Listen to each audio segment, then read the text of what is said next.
Hey guys.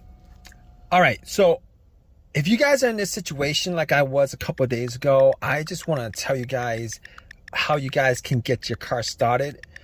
So basically this situation is a crank no start issue. So basically my car worked fine for the longest time. I had no issues whatsoever. Battery was good. Haven't had battery issues at all. And out of nowhere, I parked it, got a crank no start issue. And the thing about it is, it drove fine the whole entire day, had no issues whatsoever. I went to a bunch of places.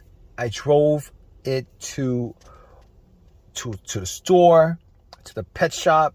I even got a couple of goldfishes when this occurred. It was pretty much at the end of the day. All right. Got some goldfishes at PetSmart. Went to a CVS to pick up something to drink. And got back out. Tried to start my car. And all I got was a crank, but it would not run. Crank, it would not run. Crank, it would not run. And I tried to start it multiple times. So I was a little bit worried because it's very, very, very warm out. And probably like in the mid 90s. Had some goldfish in a bag. And I was worried that those goldfishes might die. So I was a little bit stressed out with the whole situation. All right. I did get something to drink. I did get a can of Coke in Arizona.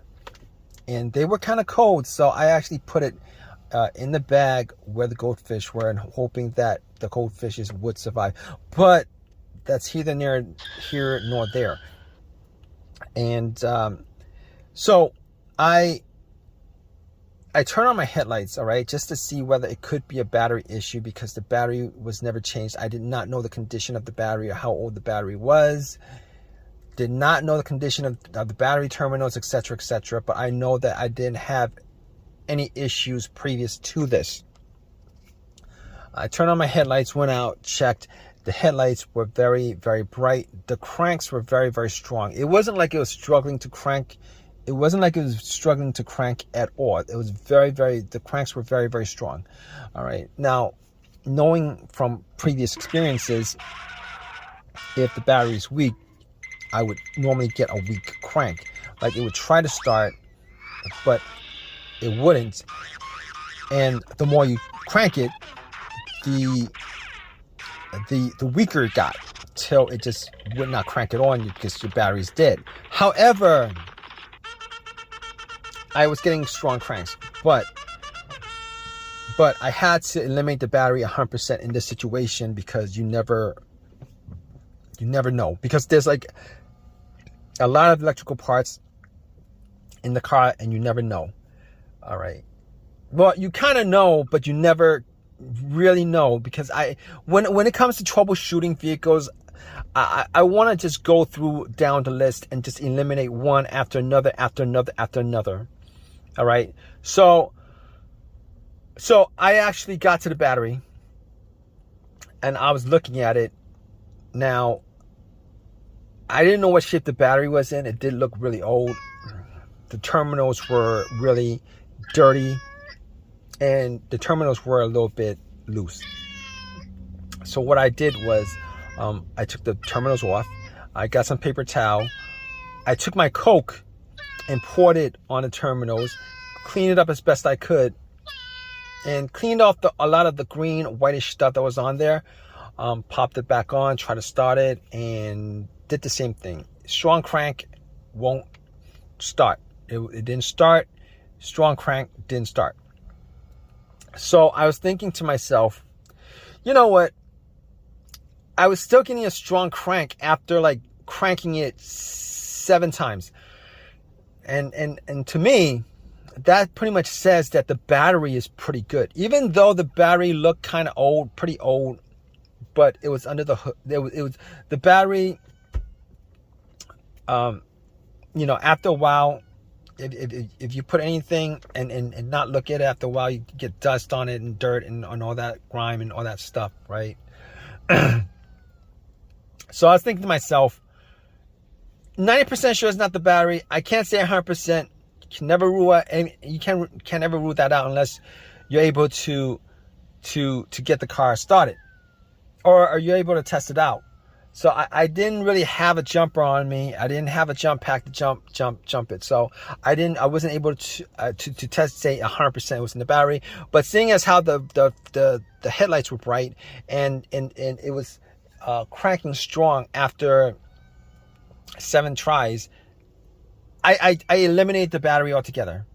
All right, I eliminated the battery altogether. Now, I was thinking to myself, with this scenario, it could be a lot of different things, right? It could be the camshaft position sensor, it could be crankshaft position sensor, it could be the throttle position sensor, it could be the mass airflow sensor, because there's like a lot of sensors on the vehicle.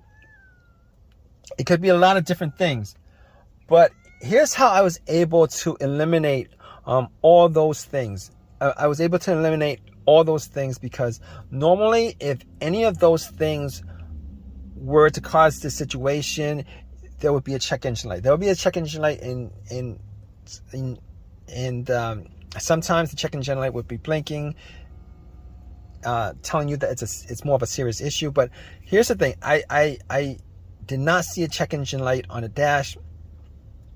There was no check engine light. I know that 100%.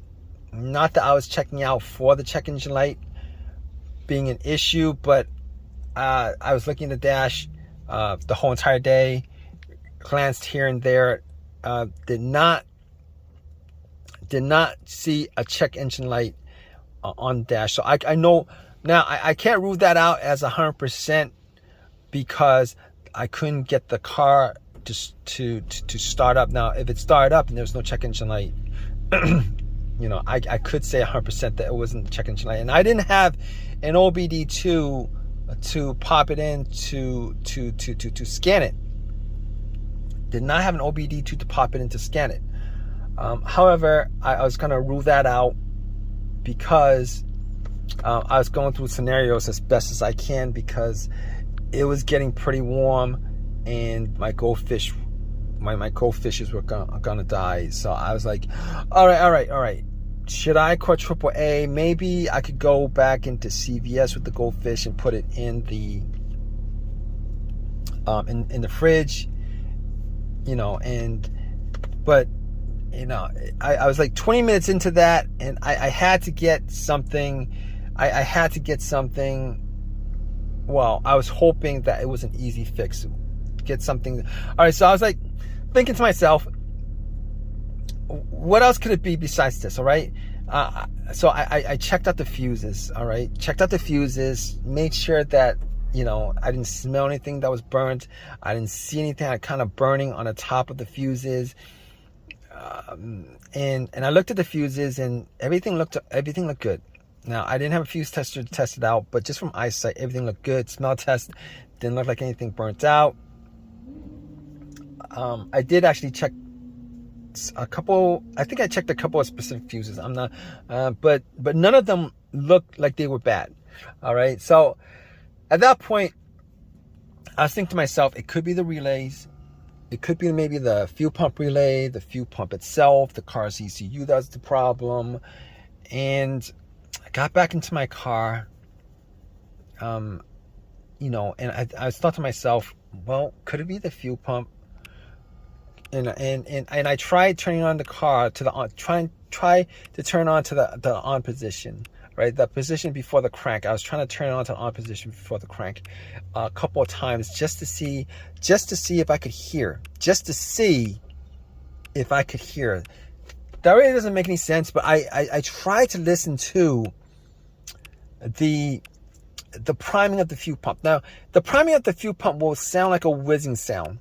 All right, it would be a low hum whizzing sound because you can hear the motor just running. All right, it'll maybe run for like a second, maybe less than a second or two, whatever it is, and I was able to make out that it wasn't the fuel pump because I could hear the humming. All right, maybe it was just me, but I could hear the humming. So I was like, you know what? That's probably not the issue. That's probably not the issue. So I was thinking to myself, what is it that could cause this? Because I was running out of troubleshooting ideas for this situation. All right, it's because there's nothing noticeable, nothing that was noticeably wrong with the car. And I was thinking to myself, you know what?